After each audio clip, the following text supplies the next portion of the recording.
There we are. Hello. Boom. Hi. Oh God, I gotta get into the right position here. I gotta get the camera all right and everything. Completely all messed up there. Oh shoot, I was supposed to even do this bit. Ruffle the hair and all that. Hi, I'm Thomas Willeford, and I'm completely unprepared for what I'm doing. This is how I do it every night.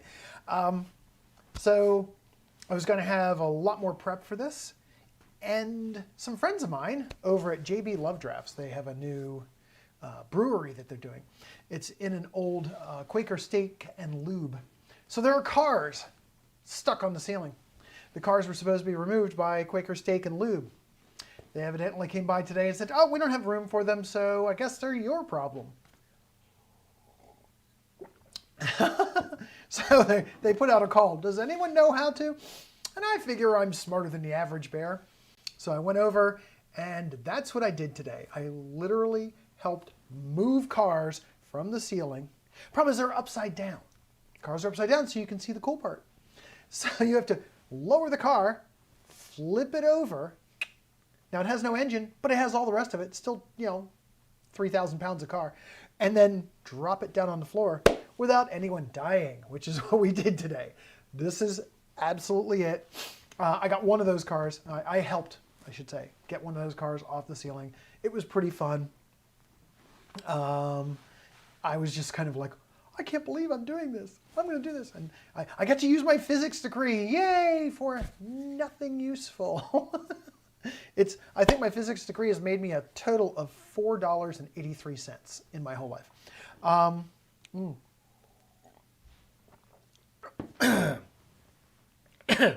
But I wanted to go on. Today's, my post today, this video, is actually about manners. When I go to conventions, I do panels on manners sometimes, and they seem to be one of my most popular panels. People are very, they're very curious, and some people come there to fight me. I notice it. They come there to go, well, actually, manners are outdated. Manners are lying. They love that one. Most of the people who are bad at manners, it's because, or don't like manners, it's just people being fake, is because they're bad at them. They feel it puts them at a social disadvantage, so they feel much better than learning about them, because that would be the smart thing. But also that would take effort and time and stuff like that, and they don't see a benefit that's immediate. They'll just vilify it. Oh, you're just putting on airs. You're being pretentious. Here's the thing about being pretentious. People said, Thomas, you're being pretentious. That implies I'm pretending. No, this is how I am. My manners and mannerisms. Oh, sorry, something just had to turn my phone off. Another manners thing. The manners and mannerisms I put forth they've become who I am. A lot of my friends, they're one of their biggest brags. You'll see them. They'll meme online. First of all, I hate memes. I don't. It's not that I hate memes. I just like them. They are what I call T-shirt philosophy. Wow, there's a meme. Cool. Guess you win the argument or the discussion. So what? I could make a meme that says anything. But I digress. In fact, now I just forgot what I was going on about. But anyway, these people go on about how manners are fake all the time. And they're fake if you're faking it. And if your motivation is kind of crappy. A lot of people, they go on, one of the big ones they do, here's a bad manners thing a lot of people do. Well, I cuss like a sailor. I think people do it to be edgy and cool. I know there are people who are going to tell me that's not the reason. You can't really convince me. I've been around for a long time, and you don't really have much other reason. Unless your vocabulary is just that restricted. I'm not impressed. Oh, wow, you used a word, yay. I've got a whole bunch of words I can use. And it's funny, I do use foul language, but I just use it sparingly. It's not that impressive. It's been so overused that it doesn't make much difference. Ooh, yay. And it has never gotten me somewhere. Having at least an acquaintance with good manners has gotten me more places than my education, which is amazing. It's just being, when you're traveling and people notice that you are kind and generous and thoughtful and considerate, they help you out. Oh, you seem like you're nice. Would you like these tickets to go to this opera? By the way, you look online, those tickets are impossible. They're made of unobtainium. And I'm going to the opera tonight. How the hell did that happen? But it has worked. By the way, I was going to go over the word. A lot of times, most people's bad manners are being inconsiderate. Think about it. You are not. A lot of people don't even know what the word means. It means you are not considering other people when you do things. And I think a lot of people know how to express decent manners, but if you pretend you don't, it's kind of like the insanity plea. If you pretend you don't know, then you can then you can get away with it. You can go, "Oh, I didn't know," and then they'll just apologize afterwards, because it's very easy to apologize after you've already gotten what you wanted. Now, some people will tell me, I have a condition which makes it hard for me to... Yes, there are people who have conditions that make it very hard for them to understand social cues and such. I do not believe that 80% of you are those people. Sorry, it's just that that number doesn't work. Yet at conventions and at events, I see people who... There's a lot of people who act like that. And by the way, I know the response is, well, that's because conventions invite... Pretend I already heard those and I'm counting those in. I'm not just some git spouting off stuff here. Anyway, my voyage on manners when I was a kid. So there I was 8 years old. I was at my grandmother's house and we're eating spaghetti.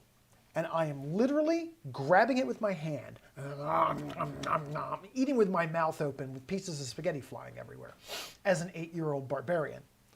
And my grandmother actually looked at me and said, Tommy, you're a little barbarian. We're going to fix that. And I looked at her like, what? I don't know what you're talking about. And she started telling me, here, this is a knife, and this is a fork, or this is yeah, that's fork and knife. Yeah, that's right. Fork is always in my left hand. Here's a fork, here's a knife. Oh,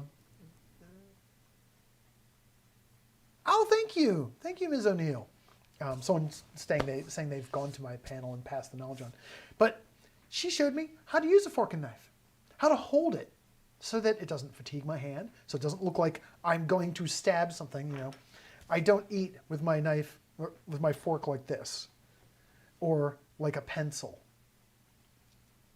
I eat like this. Cut with a knife. that type of stuff. And it's just, she taught me. Not just that. Terms of address. How to be nice to people. When you're talking to people at the table, you talk to the person on your right, talk to the person on your left, and directly across from you, if you could reach, without stretching, your hand across the table and both of your fingers touch. Otherwise, you're yelling over other people. If I'm saying, hey, Lord Pudgy Mudflaps, going on the other side of it, it's rude. I'm talking across people. This person here may be trying to have a conversation, and I'm going like this over them. That's rude. Think of other people. And my grandmother was very good at it. She drilled this in. There was not a lot of beatings, by the way. It wasn't that type of Victorian household. The beatings will commence. Nothing. I'm always amazed at the people who defend their lack of manners. And when I was a kid, I did this. I was like, why? None of this matters because. Ha ha ha. You think you're so clever, Grandpa. Why should I do this? My grandfather said something very... It stuck with me. I mean, obviously. This was like I was 10. So that was 46 years ago. And my grandfather said that the gentleman can sit at the barbarian table, but the barbarian's not going to sit at the gentleman's table.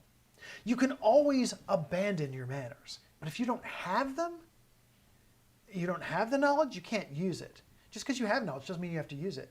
But if you don't have it, then you are out of luck. It's just not going to happen. And so I tried to put forth. And a lot of it, my grandmother also said something. People,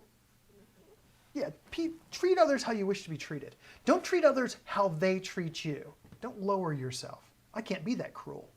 I just can't lower myself to the level that others try to treat me. It's rude. So I treat them how I would wish. I try to lead by example. Excuse me, I'm about to sneeze. I'm one of those people, bright lights. I have lights here, and the bright lights make me sneeze. But I constantly do that. Thank you, Jamie. Someone said they agreed with me. Yeah, don't. It's hard to describe. A lot of people go, well, you treated me this way, so I'm going to treat you just like that. That is childish. That is, playground mentality of fair. I'm going to do to you what you did to me. Lead by some example. Go, no, be better than that. Don't give in to the barbarian apocalypse. Just because somebody yells at you, you don't have to yell back at them. There's a time and place, and it's not always, and it's not always now. Oh, thank you. But I call it the barbarian apocalypse. It's how a lot of people now, every generation says, well, the next generation doesn't have good manners. It's a sliding scale, actually. These things have been disappearing for a while, and they've accelerated lately. The internet, the internet has given us a bunch of reasons to not consider others. And there's so much that makes it seem like it's cooler to do so. It's cooler to be rude. Usually the person who's got good manners is somehow vilified and seen as the bad guy. Well, that guy over there, and often they're British, and often they are the evil mad scientist or something. Yes, welcome to my lair, everything's great, and I'm obviously evil. And the plucky but bad-mannered guy is always the hero. Yeah, sadly, that's not really the case. Not in my life. Snipples. So another weird thing, something my grandmother said, I have a little list of things I want to cover here. I was talking about her, and she was doing the whole bit, and I was going, why should I learn this? This is for wimps, blah, blah, blah, as a kid. And my grandmother said, Tommy, never be rude by accident. I was like, what? I don't know. What's that mean? Again, it's if you know, you can use it. But she also taught me how to be the most polite person and have someone else hate you for it and be able to do nothing about it. When you are, if I'm at dinner and it's just me and a friend and everything, I'm not going to be, do you have the Grey Poupon? That's actually rude to show that off at that point in those places. Eating with my mouth open and spraying food everywhere is always rude, no matter what. But if I'm just hanging out and all that stuff to eat with people, I don't sit there and get very super posh about it because it makes people uncomfortable. And making them uncomfortable is rude or unpleasant. But if you want to make them uncomfortable, do it in a way that they're not really socially allowed to say anything back about it. If someone says, yeah, you can beep, beep, beep, beep, beep, beep, beep, beep, beep, beep, and I just go, how quaint, and go on with my food. I have had people jump up in my face and everyone else looks at them like, what? He just said, how quaint. That's it. Well, you heard how he said it. And they're all like, I don't know what you're talking about. It's lovely. It's brutal. A lot of people will say, and they do the whole, having good manners is just being disingenuous and you're lying. I'm brutally honest.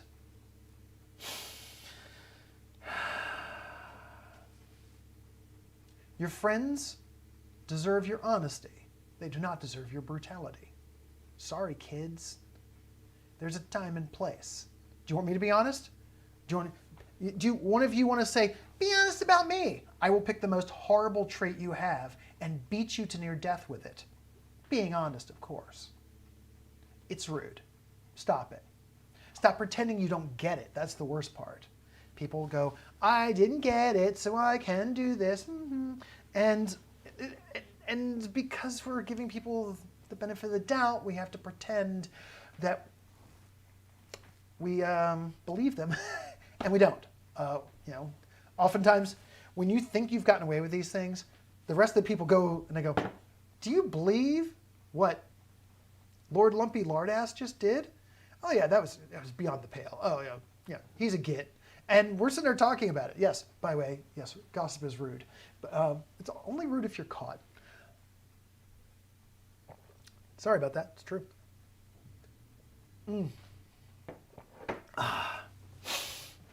But yeah, sitting there flaunting it, doing this whole, I am better than you.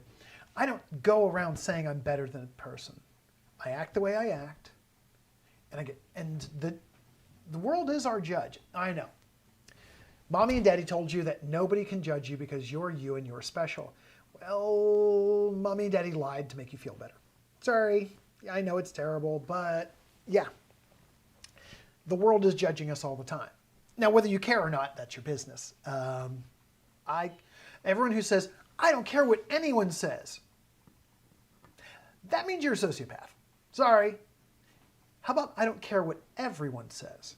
We all have someone and some people who we care what they think and what they say.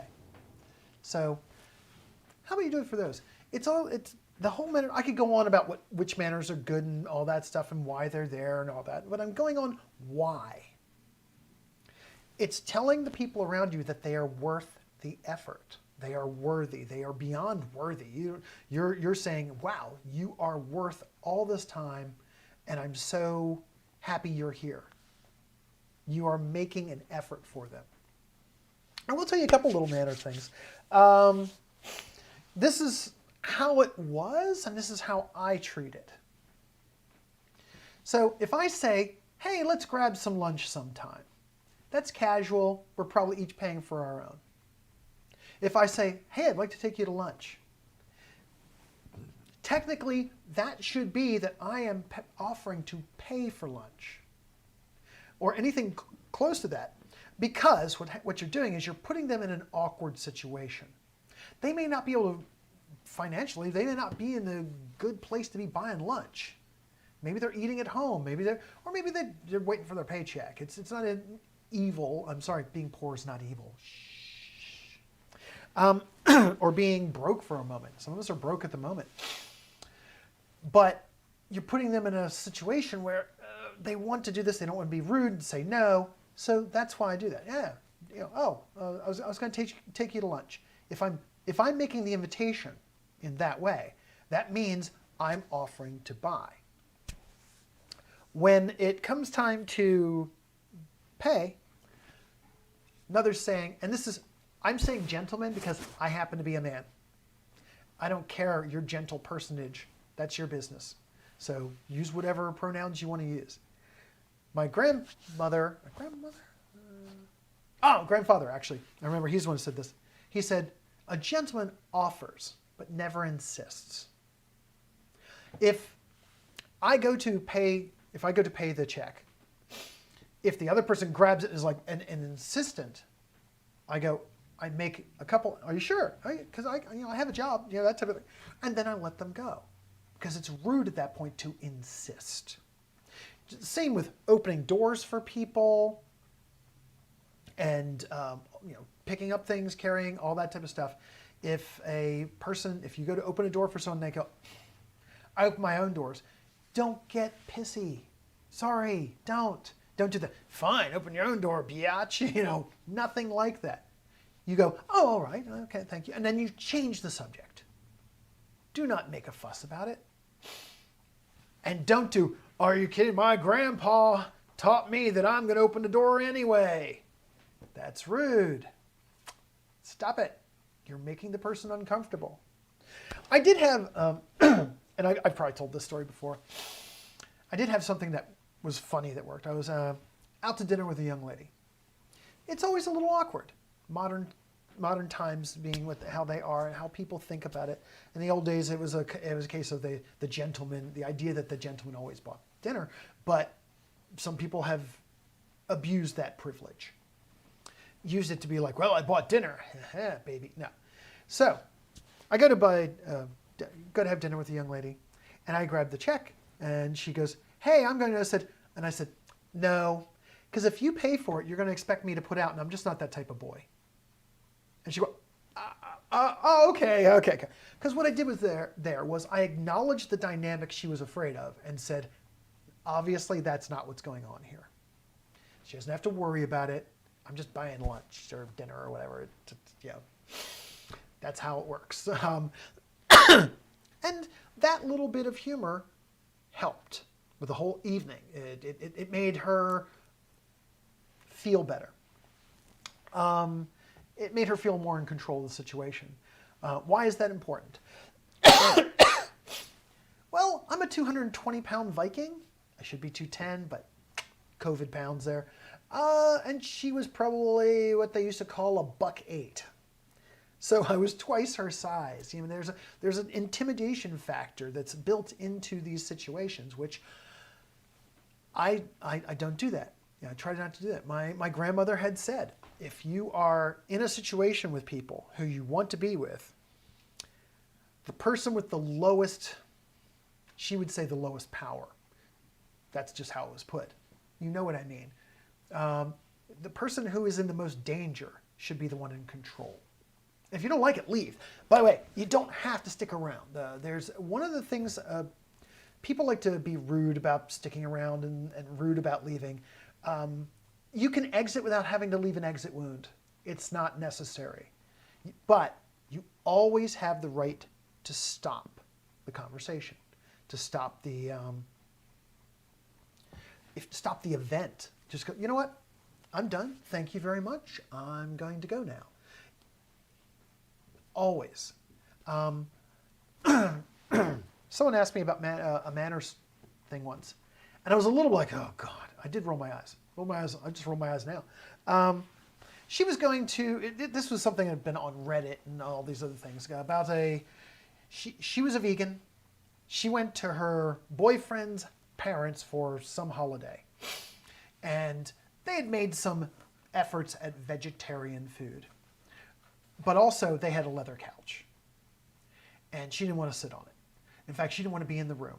In fact, she wanted to leave right now. Now, she knew about the leather couch ahead of time. She knew that these people were not vegans. And she decided that she was fussed about it. This is a power play at that point. It's, look, can I make other people, if I feel uncomfortable, I should make other people feel uncomfortable, and that'll make me feel better. That's rude, by the way. A lot of rude. By the way, to everyone who's watching me on YouTube, that's what that's for. It says, please subscribe. It's rude. Yeah. Yes, it was incredibly rude to do that. She had to do it. It was it's a thing you and all of you know someone like that. And some of us have been people like that. And it's power at that point. It's pushing your power. You know what the best power play is? Being powerful with yourself, feeling good about yourself, feeling that you know what you're doing, feeling confident. That's real power. Making other people feel bad, that's cheap. It's not pleasant. It's not even good power. Nobody likes you for it. They do it to shut you up at that point, and then you feel like you won. Yay! You know what the prize for winning that is? Nothing. Excuse me. Yeah, the cow's dead. You can't bring it back to life. But also, you're in someone else's house. I endeavor not to argue in other people's houses. If I'm going to someone, I have gone to friends' houses where the young lady or whatever, their family I knew were politically opposed. I don't talk politics. If you don't, I have to go to, no, you don't. You don't have to go. And if you do go, you shut your freaking mouth a little bit. You're in someone else's house. You want to go to a pub and have an argument about politics? Do it. Those arguments should happen. But they should not be pushing their crap in your house, and you should not be pushing your crap in their house. And yes, they may have intolerable attitudes. Don't go there. Leave. Politely. Leave. If they follow you into the street, slap down. I mean, you're in there. This is how it is. Yeah, that is a classic narcissistic play. Yes, that's my good friend Pete Williamson. Everyone who's on here who sees Pete Williamson there, you should say hi to him. He's one of the most awesome guys. Flew over to hang out with me at San Diego Comic-Con one time. Had a blast. Also, incredible leather worker. Just so you know. Good guy. So, yeah.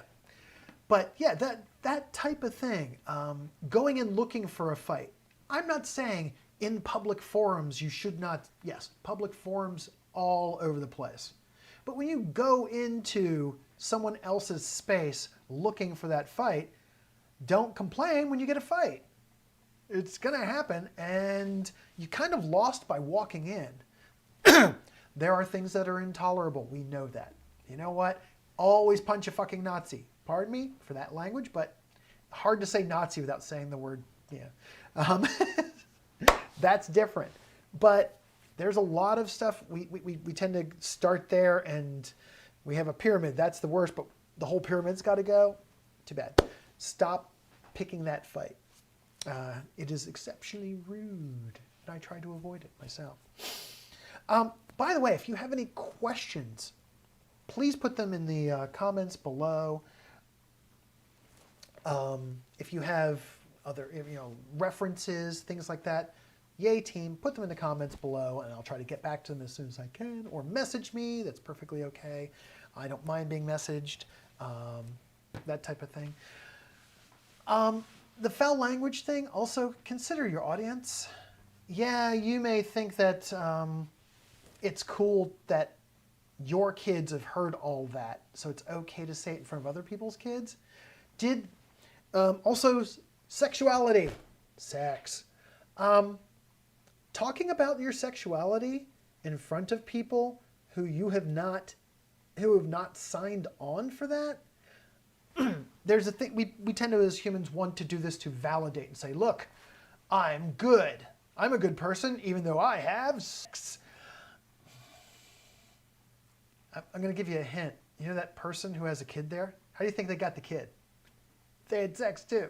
So bragging about how much sex you had, they have proof. You just are talking. So they have proof right there. But don't do that. It's, they didn't sign up for it. You don't like it? Don't hang out with kids. Don't hang out with people with kids. That's okay. That's the other side of it. Because people say, I'm not going to be pushed around, but yes, you know what? It's not about that. You're already pushing them around. Hopefully this makes sense to people, because I tend to jump all over the place in my conversations. Found out that people actually pick things out better and remember, and my droning voice works a little easier that way. People are more likely to remember it. Let's see, I was trying to remember, there was another manners thing that, again, a lot of people, they don't have any, oh, here's something. A lady friend of mine, Alita, she's on my Facebook and stuff, a great costumer, lives in Florida, I believe. She once asked me, she said, I don't know what to do when somebody says, I look good or my stuff look good. And I said, when they give me a compliment, I don't know how to react or what to say. And I said, say thank you. That's it. Just say thank you. If you want to be, a little bit of false modesty, say, you're far too kind. It's acknowledging that they are being kind. When you do the whole, I'm not good, it's not really, I'm actually ugly. It is rude to do that. You're telling them that they're lying to you.